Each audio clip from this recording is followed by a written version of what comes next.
গত 17 বছর আমরা যে পরিমাণের কষ্ট নির্যাতন সহ্য করেছি, অনেকের সন্তান মেরিট থাকা সত্ত্বেও শুধু বিএনপি করার কারণে, বাবা বিএনপি করে বা চাচা বিএনপি করে, এই কারণে, এই বিএনপি সমর্থন করার কারণে বা বিএনপি সক্রিয় কর্মী হওয়ার কারণে অনেকের সন্তান, ভাই ভাতিজা চাকরি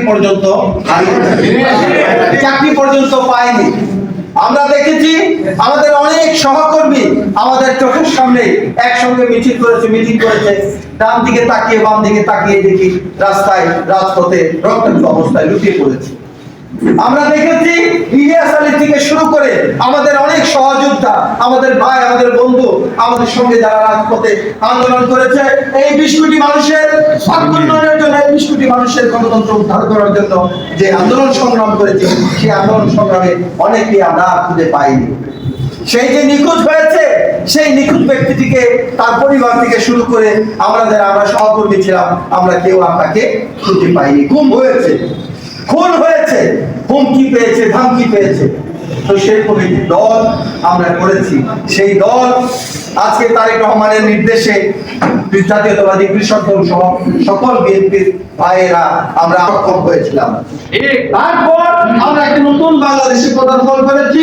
আর 12 তারিখের নির্বাচনের পর আমাদের কাঙ্ক্ষিত যে স্বপ্ন ছিল, যেটি 17 বছর যাবৎ আমরা আন্দোলন সংগ্রাম করেছি, যে স্বপ্নটাকে বাস্তবায়ন করার জন্য, সেই স্বপ্নটাই আমরা বাস্তবে রূপ দিয়েছি 12 তারিখে এই সাধারণ মানুষের, সাধারণ জনগণের ভোটের মাধ্যমে জনাব তারেক রহমানকে প্রধানমন্ত্রী করে এবং বিএনপিকে রাষ্ট্র পরিচালনার দায়িত্ব ভাগ দিয়ে।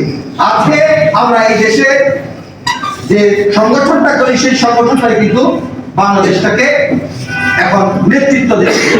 আমরা এমন কোন কর্ম করতে পারি না, এমন কোন কর্মের সাথে লিপ্ত হতে পারি না যে কর্মটির কারণে, যে আচরণটির কারণে আমার নেতা জনাব তারেক রহমান বিতর্কিত হয়, আমার নেতা হাসান জাফর তুহিন বিতর্কিত হয়, আমার এই সংগঠন, প্রাণের সংগঠন, আসলে যে সংগঠন করে সেই সংগঠনের প্রতি কিন্তু তার একটা আলাদা একটা মায়া, মমতা, ভালোবাসা থাকে। আমার এই প্রাণের সংগঠন জাতীয়তাবাদী কৃষক দল যাতে কলঙ্কের দাগ না পড়ে, এরকম কোন কর্মকাণ্ড আমি মনে করি আমার তো নাই, আপনাদের কারণে করা উচিত হবে বলে আমি মনে করি না। আমরা আওয়ামী লীগ যে পথে হেঁটেছে সেই পথে কিন্তু আমরা হাঁটতে পারি না। আমি দীপু হায়দার খান, আমার বাড়িটা গোড়াইতে, আমার বাপ দাদা 14 পুরুষের অবস্থান সেই গোড়াইতে। সেখানে সারা টাঙ্গাইল জেলাতে যত শিল্প কারখানা আছে তার সিংহভাগ শিল্প কারখানায় কিন্তু আমার এই এলাকাতে গোড়াইতে। 5 তারিখের পর আমিও লক্ষ্য করেছি, যাদেরকে আমার কথা শুনে প্লিজ, 5 তারিখের পর আমি আমার নিজের চোখে দেখেছি যাদেরকে গত 17 বছরে 17 সেকেন্ডের জন্য আমি রাজপথে দেখি নাই, সেই মানুষগুলো আজকে বিএনপির নেতা হিসেবে সামনের সারিতে দাঁড়িয়ে বিভিন্ন রকমের মিল কারখানা থেকে সুবিধা নিচ্ছে। আমার এখানে ফ্লাইওভারের নিচ থেকে চাঁদা সংগ্রহ করছে। কিন্তু আমি সহ আমার সাথে যারা রাজপথ আন্দোলন করেছে, অন্তত পক্ষে কয়েক হাজার ছবি যাদের আছে আন্দোলন সংগ্রামের, সেই সহকর্মী বন্ধু আমার সহযোদ্ধারা, তাদেরকে আমি কখনো কোথাও আমি কিন্তু তাদেরকে অনৈতিক কর্মকাণ্ডে অংশগ্রহণ করতে দিইনি, তাদেরকে আমি দেবও না। তারা অনেক কষ্ট করে চলছে, জীবন যাপন করা তাদের জন্য খুব দুরূহ হয়ে গেছে, এটা সত্য। কষ্টও লাগে, আমার মায়াও লাগে, কিন্তু তারপরেও তারেক রহমানের মুখের দিকে তাকিয়ে, এই কৃষক দলের মুখের দিকে তাকিয়ে আমি আমার সেই লোকজনকে দিয়ে একেবারে খুব কুণ্ঠাসা অবস্থায় আমরা জীবন ধারণ করছি। তারপরেও আমি মনে করি যে আওয়ামী লীগ যে পথে গেছে আমরা সেই পথে হাঁটবো না, হাঁটতে পারিও না ইনশাআল্লাহ। তাই আপনাদের অনুরোধ করবো, আমার বিশেষভাবে অনুরোধ থাকবে, কোন রকমের অনৈতিক কোন কর্মকাণ্ডের সাথে জড়িত হবেন না। তারেক রহমান অত্যন্ত বিচক্ষণ। আমি গত 15 দিনে আমি ওনার অফিসে 4 বার যাওয়ার সুযোগ হয়েছে। এই যেভাবে আমি উনি যেভাবে আছে ওনাকে সালাম দেওয়ার সুযোগ হয়েছে। ওনার যে কর্মকাণ্ড, ওনার যে চিন্তা চেতনা, ওনাকে নিয়ে এবং দেশের মানুষকে নিয়ে, দেশের জনগণকে নিয়ে যে চিন্তা চেতনা, এটা কিন্তু আপনাদের চিন্তারও বাইরে। উনি দেশের বাইরে, দেশের মানুষের বাইরে, দেশের মানুষের স্বার্থের বাইরে কোনো কিছু ঘটলে উনি কে, উনার ছেলে না মেয়ে, উনার ভাই না বন্ধু, উনি কিন্তু সেটা দেখবেন না। বুঝতে পারছেন আমি কি বললাম? উনি কিন্তু কোনো কিছুই ক্ষমা করবেন না।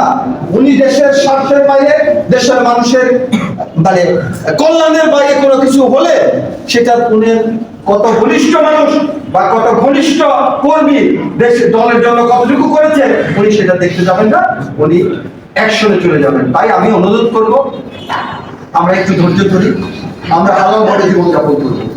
আমি এটা ব্যক্তিগতভাবে মনে করি, আপনারা কি মনে করেন?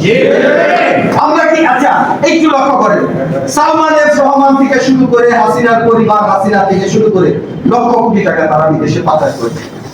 মানে 1 লক্ষ, 1.5 লক্ষ, 3 লক্ষ কোটি টাকা তারা পাচার করেছে। তাদের এই জীবন দশায় দাড়ি কেটে রাসূলের পাক সাল্লাল্লাহু আলাইহি ওয়াসাল্লামের সুন্নাত কেটে জীবন বাঁচানোর জন্য জঙ্গি করে কি অবস্থা তাদের, জেল জুলুম খাচ্ছে। ওই রকম টাকার আমাদের দরকার নেই, নাকি? আমরা ওরকম টাকার দিকে যাবো না, আমরা স্বাভাবিক জীবন যাপন করবো। হ্যাঁ, এইটুকু আপনাদেরকে আশ্বস্ত করতে পারি, বৈধভাবে যে ব্যবসা বাণিজ্য আছে সেইখানে জাতীয়তাবাদী কৃষক দলের নেতৃবৃন্দরা